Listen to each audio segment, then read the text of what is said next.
to the channel. I hope you guys are all staying healthy and safe. In today's video, I've got something a little bit different for you guys.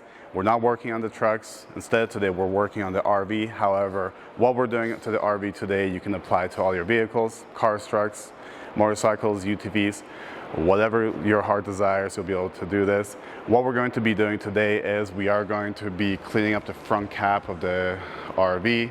Specifically, if you guys really look at this, you'll see that there's a lot of bugs on the front. It is mid-October, and some of these bugs have been living on here since, I want to say, about March, April.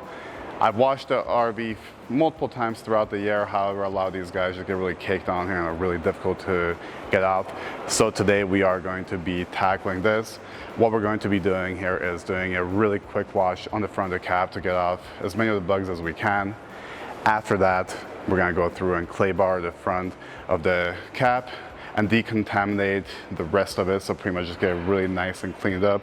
What that's going to do is going to get the cap looking really hazy, and after that we'll go through and polish it up.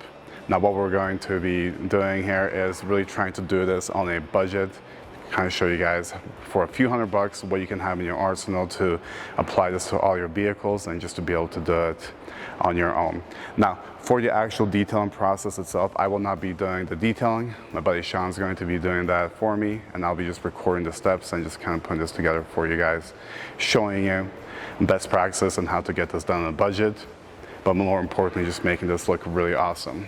Big thing is, once this is polished up, it's really going to be easy in the future just get the bugs off and just to clean it up and just to maintain it. At that point, polishing it up once every year or two is going to be adequate. Anyway, with that being said, let's get into it.